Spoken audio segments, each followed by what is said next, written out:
Would you be Mr. Ronnie Green? I would be that guy. How you doing, man? Doing fine. Doing fine, my friend. This first-time meeting in a church parking lot brings an answer to a prayer. Miss Green, I'm Steve Dunlap.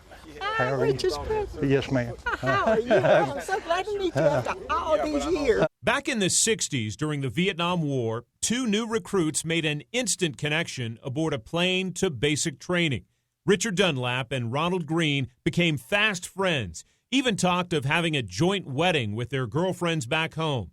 Separated into different units at a base in Georgia, both ended up meeting by chance again in North Carolina. Walk across the street, Yeah. and I said, "That looks like Richard." And we was in the middle of the street, and I said, "Richard." He said, "Ronald." And we stopped and just hugging in the middle. Somebody hollered, "Get out of the street, you idiots!" You know? And we just lost contact again. It would be the last time the two saw each other. Richard was killed protecting fellow soldiers during an enemy ambush in March of 1968. To me, he was fearless. Yeah, I mean, he's my big brother. Family members learned about his death at age 21 with a knock at the door. Younger brother Steve was 16 when he saw the men in uniform. When you look back and you see that moment, can you feel it still? Every day. Back in June, prior to takeoff of Honor Air Knoxville Flight 21, we first met Ronald Green. I really don't know what to think. You know, it's so emotional. The veteran of 2 tours at war, aboard an all-expenses-paid flight with a plane load of other Vietnam veterans headed to Washington, said his only goal that day was to find the name of his friend Richard Dunlap on the wall. That was really what it was about,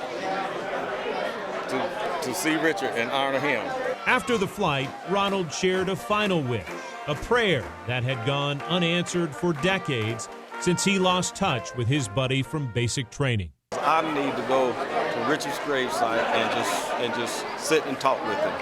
That was one of the best guys I ever met, and I just need to talk to him. We aired that clip on the 6 o'clock news the day after the Honor Air flight. Ronald has spent decades trying but failing to find the burial spot of his old friend. Within hours, the Dunlap family had emailed me saying they wanted to meet Ronald Green and take him to Richard's grave.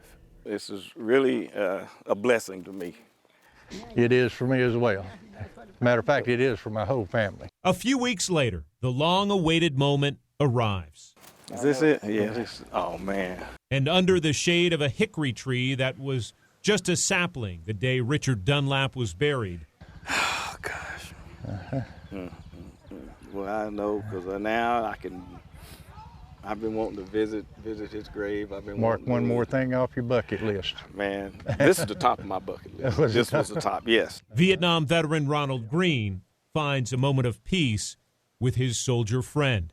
Richard Lance. Not closure, but relief.